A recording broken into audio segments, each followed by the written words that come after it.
Midnight rain fell as Marcus Hayes mopped the floors of Sterling Office Tower 36. Years old, with dark hair going gray, he wore a blue janitor's uniform faded. From years of washing name tag, slightly crooked single father to 7-year-old Lily, who sat in the break room doing homework waiting for him to finish his shift. Marcus had been a Marine 15 years ago. 3 tours decorated. Then an ideal left him with a limp-hand PTSD that ended his career. Now he cleaned office's night shift, brought Lily when he couldn't afford babysitters, which was always almost done, baby. Marcus called through the break room door. Okay, Daddy? He was emptying trash on the 3rd floor when he heard Ita, woman's voice, muffled, scared. Please stop. Let me go. Marcus froze. License 3. Men's voices laughing. Come on, sweetheart. We just want to have some fun. No one's here. No one's gonna know. Marcus moved toward the sound executive suite end of the hall. Through the glass door, he saw them 3 men in suits surrounding a woman late 20s business clothes, trying to back away. One man grabbed her arm. Don't be like that. Marcus didn't think, just acted. Burst through the door. Let her go. The men turned, saw the janitor, laughed. Mind your business, old man, I said. Let her go.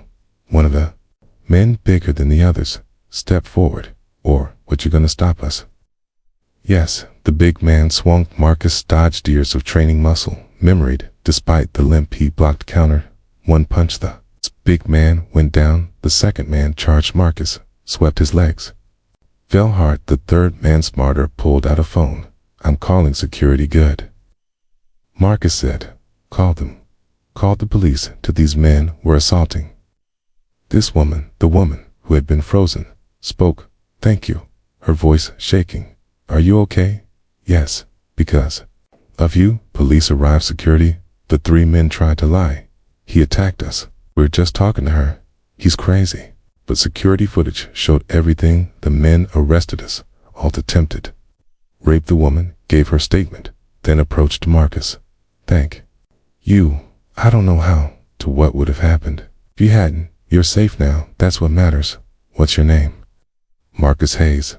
I'm Commander Sarah Chin. Commander U.S. Navy. She handed him a card. If you ever need anything, call me. I won't forget this. Marcus nodded, went back to work. He had floors to finish. The next morning, Marcus was home making Lily breakfast when someone knocked. He opened the door. Man stood there, 60s, with white hair. He wore a navy dress uniform, 3 stars on his shoulder. Admiral Marcus Hayes. Yes, sir. Old habits, standing straight, despite the limp. I'm Rear Admiral Chen. Sarah Chen's father. May I come in inside while Lily ate cereal? Admiral Chen spoke. My daughter called me last night, told me what happened. She's okay, sir. 'Cause of you. The Admiral's voice, thick. 3 men, corporate executives, cornered her after a late meeting. Would have. He couldn't finish. You stopped them. Did what anyone would do. No. Admiral Chen said you did what a Marine does. Even off duty, even after service, even while working a minimum wage job with your daughter. In the break room, he pulled out a folder. I looked into you, Gunnery Sergeant Marcus Hayes. 3 tours, Silver Star, Purple Heart, medically retired. PTSD and physical injury, now working as a janitor. It's honest work, sir. It is. The Admiral agreed, but it's not enough. Not for what you did, not for who you are. He opened the folder. I'm offering you a position, Director of Security for Pacific Fleet Facilities. $75,000 a year, full benefits, childcare, included housing assistance and therapy. You want it? Marcus stared. Sir, I can't. Why not? Because I'm broken. The PTSD, the nightmares. I'm not reliable. You showed up. Admiral Chen said last night when 3 men were attacking my daughter. You didn't freeze. You didn't hesitate. You acted. That's not broken. That's a Marine. Lily appeared. Daddy. Who is this? This is Admiral Chen. Are you a real admiral? I am. My daddy was a Marine. I know. Admiral Chen said, kneeling down. A very good Marine. Who saved my daughter last night? He did. He did. Does your daddy have nightmares? Lily nodded. Seriously, sometimes he wakes up scared. but he always checks on me, makes sure I'm safe. He's very brave. Admiral Chen looked at Marcus. He's very brave. Over the following weeks, Marcus started the new job director of Security Office on base, Lily enrolled. In base school best education free housing assistance, let them move from the 1-bedroom apartment to a real house, 2 bedrooms, yard safe, neighborhood therapy, helped VA counselor. Understood combat trauma. The nightmares don't mean you're broken.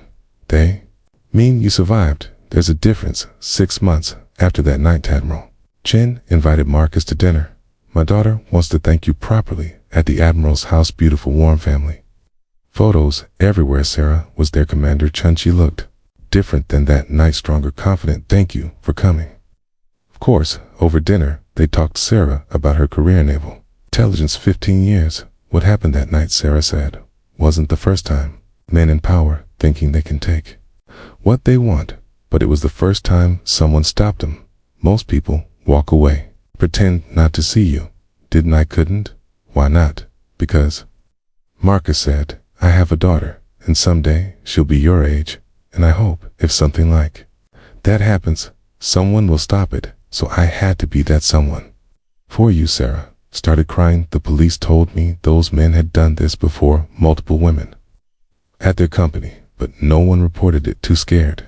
Now they're in jail because you stopped them, because you spoke up. Those other women are coming forward now because of you. 1 year after that night, Sarah asked Marcus to coffee. I need to tell you something, okay? I'm falling for you. Marcus froze. Sarah, I know, she said. It's complicated. You saved my life. That's not a good foundation. But that's not why I'm falling for you. Then why? Because of how you are with Lily, how you fight through PTSD to be the father she needs, how you took a job you didn't think you deserved and excelled, how you see people really see them. That night, you saw me not as a commander, not as the Admiral's daughter, just as someone who needed help. That's who you are. Marcus felt his heart race. I'm falling for you too, but I'm scared of what if not being enough. Marcus admitted, you're a Commander Admiral's daughter. I'm a janitor who got lucky. You're a decorated Marine, Sarah corrected, who stopped 3 men to save a stranger, who fights every day to be present for his daughter. That's not lucky. That's extraordinary. 2 years after that night, Marcus proposed, not at a fancy restaurant, at the Sterling office tower, 3rd floor where it happened. Sarah, he said, 2 years ago, I was mopping floors here with my daughter in the break room. I heard you being attacked. I didn't think, just acted. He pulled out a ring. You changed my life, not just with the job, but by seeing me as more than broken, more than a janitor, as someone worthy. Will you marry me? Yes. At their wedding, Lily walked Sarah down the aisle. She gave a speech, now 9 years old. 2 years ago, Lily said, my daddy was a janitor. I stayed with him in the break room while he worked. One night, he heard bad men hurting Miss Sarah. The little girl's voice, strong. Daddy stopped them, even though he was scared, even though his leg hurt, even though he could have walked away. He didn't. He helped. Now Miss Sarah is my new mom because Daddy was brave. Sarah stood crying. 2 years ago, she said, 3 men cornered me in an empty office. I was terrified, frozen. Then a janitor appeared. She looked at her family. Marcus stopped them, took down 3 men to save a stranger. Asked for nothing, just went back to work. That's character. That's a Marine. That's the man. I love. Marcus spoke 2 years ago. He said, I was a janitor. Minimum wage, 1-bedroom apartment, daughter in the break room while I mopped floors. I thought my life was over. That being a Marine was behind me. His voice broke. Then I heard Sarah being attacked, and I remembered who I was, what I stood for. That saved her life, but it saved mine too. Reminded me I wasn't just a janitor. I was a father, a Marine, a man who acts when others need help. Admiral Chen spoke 2 years ago. I got a call. My daughter was attacked, saved by a janitor, a former Marine. I came to thank him. Found a man working minimum wage, living in poverty, with a daughter and PTSD, doing his best. But drowning the Admiral's voice thick. I gave him a job. He gave me my daughter's life. That's not a fair trade, but it's the one we made. Thank you, Marcus, for being there when no one else was. Years later, Marcus started a program for veterans transitioning to civilian work because I was that veteran. Marcus would tell companies mopping floors with decorated service and untreated PTSD, one act of courage changed everything. Sarah would add, he saved my life, my father gave him a chance to rebuild, and Lily, now 19, would say my dad was broken, thought he was nothing but a janitor. Then he saved someone. And remembered, Marines never stop serving, even when the uniform comes off. If this story touched your heart, please like and share it with someone who believes in helping veterans transition and recognizing courage wherever it appears. Subscribe for more stories about second chances and service that never ends. Comment and tell us about veterans who need recognition. Your story might change someone's life today.